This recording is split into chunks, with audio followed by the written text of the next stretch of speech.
Se você quiser abrir a sua Bíblia, João 2, 1 ao 10. Hoje eu vou usar aqui a versão Nova Bíblia Viva, é a versão que vai aparecer aqui no telão. Pode colocar outra versão, Eric, fazendo um favor. A NBV. Isso. Obrigado. Se você puder ficar em pé em reverência à palavra do Senhor. No terceiro dia foi realizado um casamento no povoado em Caná da Galileia. A mãe de Jesus estava ali. Jesus e os seus discípulos também foram convidados para o casamento. Durante a festa, o vinho acabou e a mãe de Jesus veio e lhe disse: eles não têm mais vinho. Mulher, que tenho eu com você? Disse ele: ainda não chegou a minha hora. Todavia, a mãe de Jesus disse aos empregados: façam tudo o que ele disser a vocês. Havia ali 6 talhas de pedra, elas eram utilizadas nas cerimônias de purificação, e em cada uma cabiam entre 80 e 120 litros. Então Jesus disse aos empregados: encham as talhas de água. Quando isso foi feito, ele disse: tirem um pouco e levem ao mestre de cerimônia. E eles levaram. Quando o mestre de cerimônia experimentou a água, já tinha sido transformada em vinho, não sabendo de onde vinha, embora os empregados soubessem. Chamou o noivo e disse: o Senhor é diferente de todos os outros. Geralmente o dono da festa serve primeiro o vinho melhor, e depois, quando todo mundo está satisfeito e não se importa mais, o vinho inferior é servido. Mas o Senhor guardou o melhor para o fim. Amém. Você pode se assentar. Eu quero falar aqui quando Jesus ordena o sobrenatural. Nós estamos numa noite de milagres, uma noite em que nós buscamos o sobrenatural de Deus sobre a nossa vida. Mas quando nós olhamos aqui para este texto, quando nós olhamos para essa passagem, esse texto está nos ensinando a diferença entre o natural e o sobrenatural. Está mostrando o caminho natural em que as coisas acontecem e o caminho sobrenatural pelo qual o milagre vem até a nossa vida. A primeira coisa que quero compartilhar nesta noite é que o texto está dizendo que naquela festa, como nas demais, foi servido primeiro o vinho natural. Então, da onde nós conseguimos o vinho natural? Da onde aquele povo conseguia o vinho natural? Foi preciso uma semente de uva. Essa semente precisou ser plantada em uma terra trabalhada. Depois que essa semente foi lançada no solo, na terra, ela precisou ser cultivada. Depois de cultivada, ela se tornou uma parreira, uma videira. Depois de se tornar aquela videira, ela floresceu. Depois de florescer esta videira, esta parreira, deu o seu fruto. Depois que o fruto nasceu, esse fruto precisou crescer.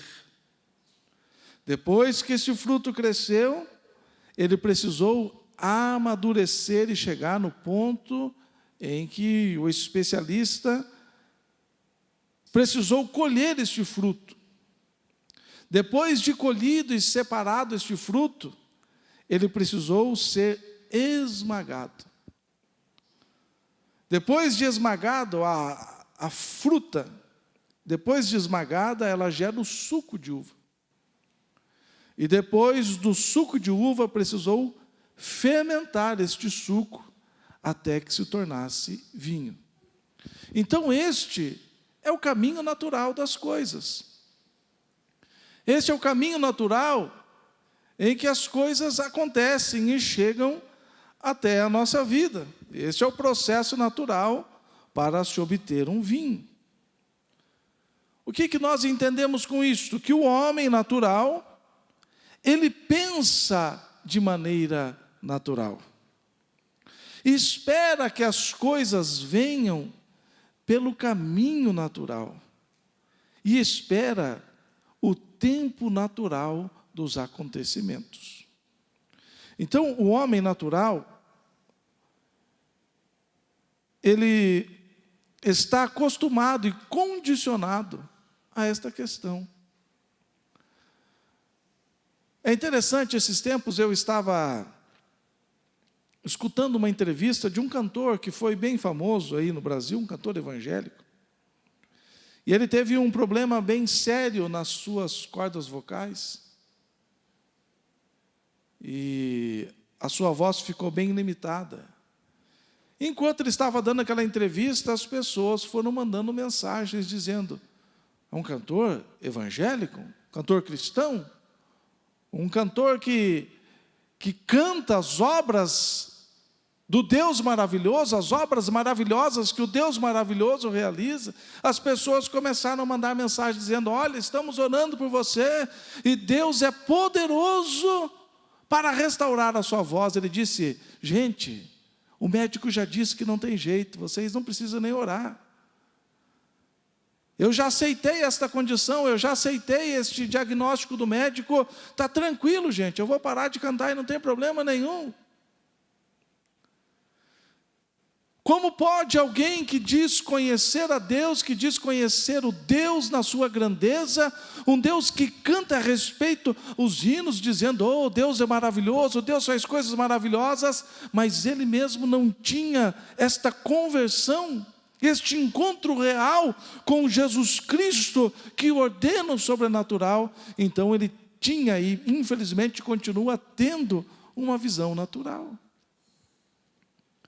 Então o homem natural pensa de maneira natural, espera que as coisas venham de maneira natural e no tempo natural dos acontecimentos. Quem sabe você esteja passando neste estágio da vida, esteja olhando para a sua própria condição, esteja olhando ao redor as circunstâncias, esteja dominado pelas palavras que só conseguem ver o natural.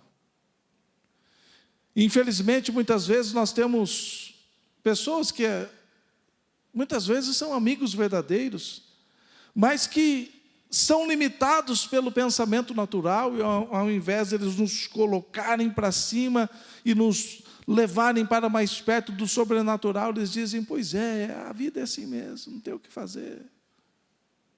Tem que se acostumar com isso. Deixa eu dar um exemplo para você entender. Os filisteus, inimigos de Israel, se prepararam para pelejar contra Israel, fizeram a formação de batalha no vale. E o rei Saul, sabendo disso, também preparou o seu exército e foi até aquele vale. E estavam todos preparados para a batalha. Estavam todos afiando a sua espada, preparando a sua espada, se preparando para a batalha, até que... Agora imagine você estar olhando ali, aquele exército, pensando: puxa, eu vou por aqui, nós vamos assim, o capitão está dando as instruções, o tenente está dizendo: olha, vai ser assim, e você está olhando o exército inimigo, de repente sai do meio do exército inimigo um homem que era o dobro de altura. Imagine você esperando lutar com alguém de 1,50 m, 1,70 m, sai alguém com 3 metros de altura, do meio do exército, e sai caminhando em direção e dizendo: olha, tem uma proposta. Não precisa morrer muita gente aqui, precisa morrer um só. Vocês mandem aí um valente para lutar comigo, e quem vencer a batalha, domina a outra nação. Então vamos evitar a mortandade, vamos evitar a batalha, vamos apenas fazer um duelo. O que passaria na sua cabeça se você estivesse lá? Como você se posicionaria se estivesse lá olhando aquele homem? Se entrasse aqui na igreja, estaria quase que raspando a cabeça aqui no forro, né? Com aquela vozona dizendo: eu quero batalhar com alguém, eu quero brigar, eu quero lutar, eu nasci para isto, eu sou um valente de guerra. O que aconteceu com o exército do Deus vivo foi guiado pelo rei que, embora fosse rei da nação do Deus vivo, não conhecia o Deus vivo na sua realidade, não cria no seu Deus. Então Saul, como comandante maior do seu exército, e todos os seus súditos, aqueles soldados ali, começaram a não ter uma visão sobrenatural do que estava acontecendo ali, mas foram guiados por uma visão natural.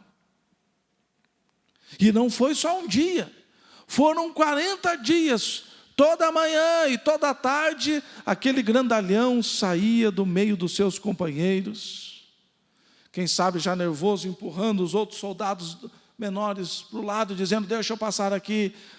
Oh, vocês já conseguiram para mim aí um valente? Eu estou esperando. E a Bíblia diz que quando ele falava, Saul e todo o seu exército tremia de medo. A Bíblia diz que eles estavam aterrorizados. Eles estavam desesperados. Porque eles estavam olhando um gigante que aos seus olhos era imbatível, que diante das suas considerações naturais era invencível, que diante das possibilidades humanas era impossível de ganhar aquela batalha.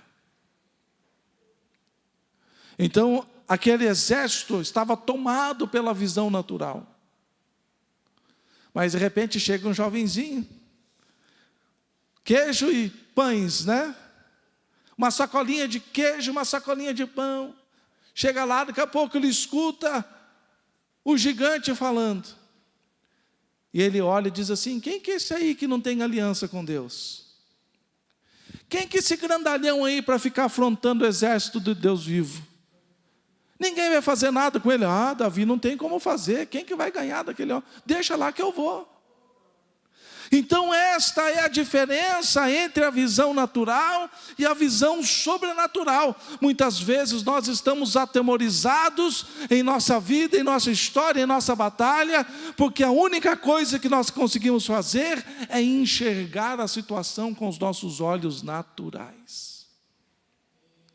Estamos como o exército de Saul, batendo um joelho no outro, tremendo de medo, dizendo: ah, esse demônio é forte, hein? Ou essa palavra aí é poderosa, que vai acabar comigo, ou essa inveja acho que vai me destruir. Tem muita gente assim. Ah, essa batalha eu não vou conseguir passar, não. Ah, isso é muito para mim. Visão natural. O Davizinho chegou. Agora imagine comigo, pense de um lado, um homem de 3 metros de altura, valente, carrancudo, de voz forte, de presença intimidadora, vestido, aparamentado, preparado para a batalha, e do outro lado um jovenzinho que tinha acabado de vir do campo, um pastorzinho de ovelhas, com uma sacolinha de pão e uma sacolinha de queijo. Vocês conseguem imaginar isso comigo? Você pode olhar isto com os olhos naturais, ou você pode ter a visão do jovenzinho Davi. Ele tinha uma visão sobrenatural dizendo: esse aí não tem aliança com Deus, eu tenho aliança com Deus. Se ele não tem aliança com Deus e eu tenho aliança com Deus, já está resolvida a parada, já está resolvido o problema. Eu vou lutar com esse aí e Deus vai me dar vitória, porque eu tenho aliança com o Deus vivo.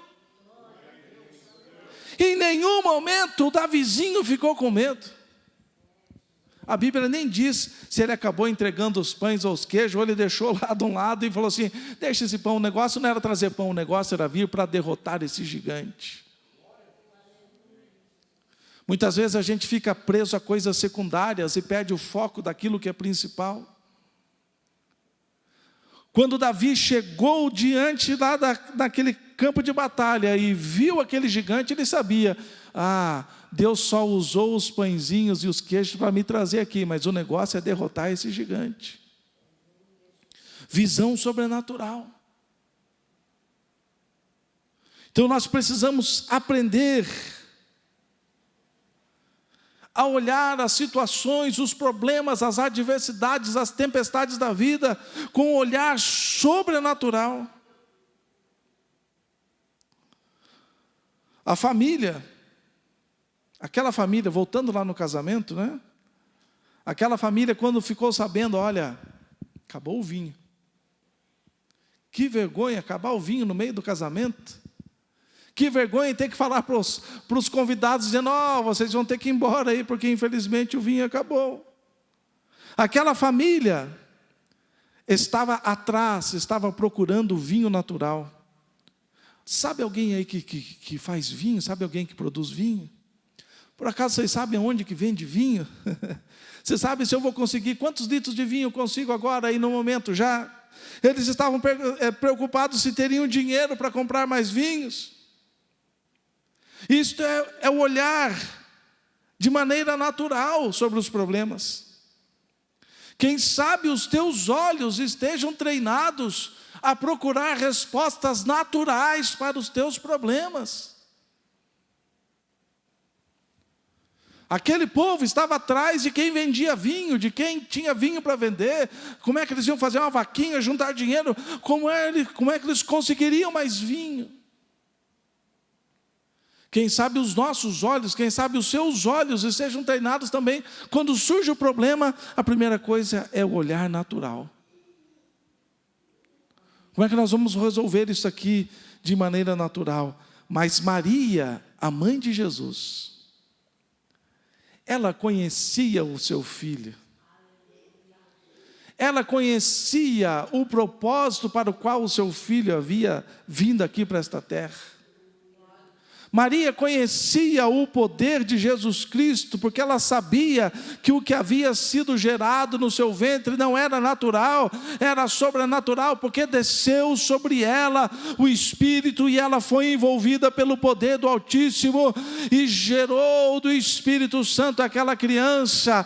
E agora, quando eles estão naquela situação, naquele momento, Maria não tinha o olhar natural, mas Maria tinha o olhar sobrenatural. Enquanto todo mundo estava desesperado e procurando a maneira natural de resolver o problema, Maria deu uma olhada com seu olhar sobrenatural e disse, Jesus está aqui para isto. Eu já sei por que Jesus foi convidado para este lugar. Eu já sei por que Jesus foi convidado para este casamento. Eu já sei qual é o motivo de Jesus estar presente aqui. E é dessa maneira que nós precisamos olhar as situações que nós estamos passando e enfrentando. Ou nós olhamos com o olhar natural e entramos em desespero, ou nós passamos a olhar com o olhar sobrenatural e a fé, aleluia, ela vem à tona e a esperança surge, sabendo que Jesus é aquele que ordena o sobrenatural. E o que Jesus disse naquela situação? Jesus disse, encham as talhas de água. Sabe por que eu coloquei a versão, a Nova Bíblia Viva? Porque as outras versões que a gente lê, diz assim, 2 ou 3 metretas. Daí dá a impressão que Jesus transformou 1, 2, 3 litros de água em vinho. Que tinha 2, 3 garrafinhas vazias lá e encheram de água. Essa versão aqui é muito bem clara, porque já está com essas medidas já para a nossa época, diz assim, entre 80 e 120 litros cada talha. Tinham 6 talhas. Bom, para ficar mais fácil, vamos arredondar para 100 litros. E naquela época não era igual aqui hoje, não. Pega a mangueira lá, coloca aí, enche ali. Não. Cada um com seu baldinho nas costas, iam até a fonte, onde havia água potável, e traziam. Encheram aquelas talhas, 600 litros d'água.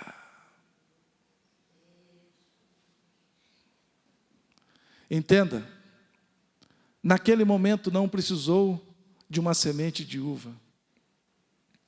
Naquele momento não precisou plantar aquela semente de uva. Não precisou cultivar a semente da uva. Não precisou esperar florescer aquela videira ou aquela parreira. Não precisou esperar amadurecer o fruto. Não precisou colher a uva, não precisou esmagá-la, não precisou esperar fermentar, não precisou ninguém sair correndo atrás de vinho para comprar. A única coisa que precisou foram 600 litros d'água. Agora eu quero que você entenda uma coisa. Jesus muito bem poderia ter declarado e falado: vinho, apareça nestas talhas. E aparecia. Por que Jesus pediu para colocar água? Porque nesta situação, porque neste acontecimento, existe um grande ensinamento para a nossa vida. Quando nós enchemos a nossa talha de água, nós estamos materializando a nossa fé. Não adianta dizer que tem fé se não colocar em prática a fé. Por que eu gosto de fazer apelo? Porque às vezes a gente ora, termina de pregar, às vezes a pessoa fala: não, palavra boa, falou comigo, muito bem, e vai embora.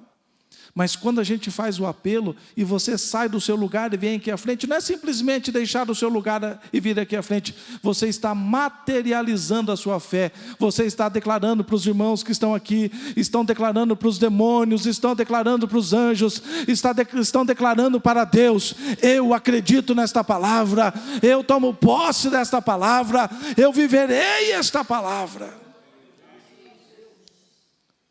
Então, Jesus falou: encham as talhas de água. Quem sabe essa noite seja o momento de nós colocarmos em prática a nossa fé e recebemos esta palavra como água viva e deixá-la, que ela encha o nosso cântaro, que ela encha a nossa talha, para que ao Senhor ordenar o sobrenatural, as coisas sejam mudadas e transformadas na nossa vida e na nossa história. Só precisava de água. Entenda algo que eu sempre digo aqui: o caminho do sobrenatural, o caminho do milagre, é sempre fora da nossa razão. Não dá para compreender. Eu fico imaginando, se aqueles serventes, se aqueles garçons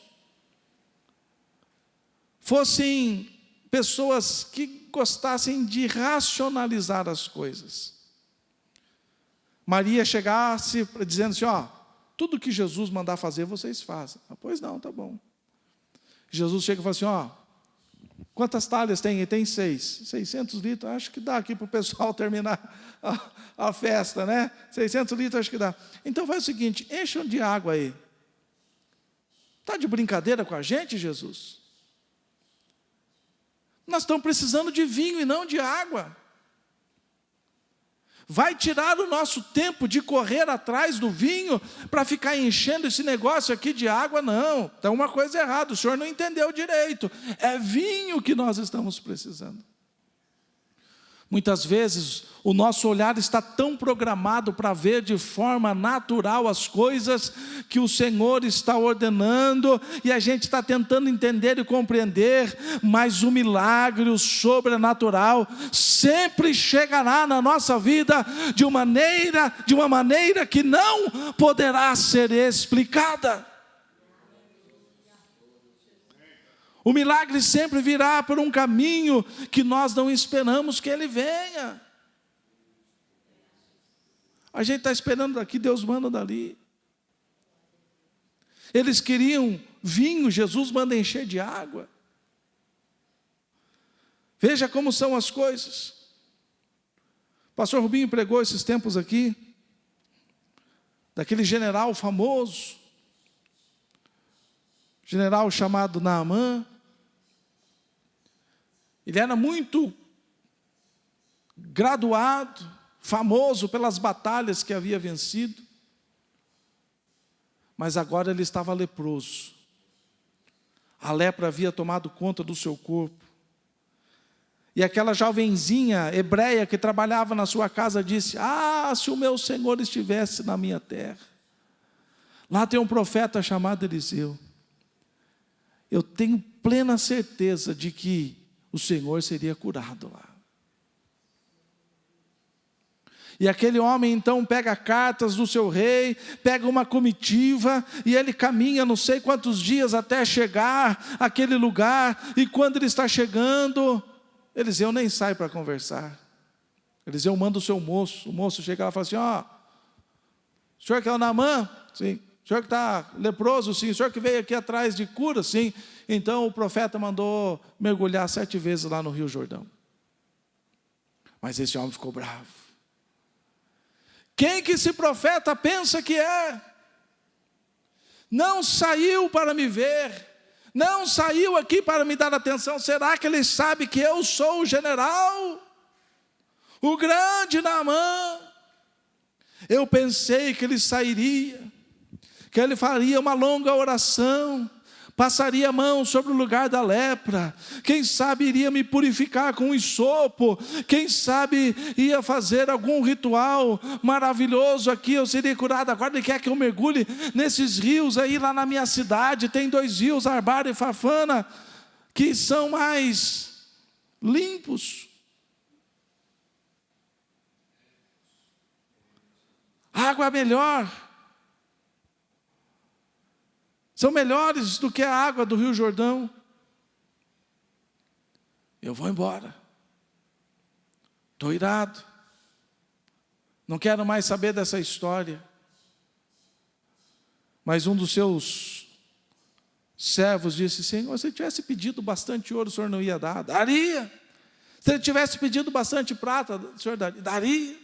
Se ele pedisse uma coisa muito difícil para fazer, o Senhor faria? Faria. Então custa ir lá, custa mergulhar,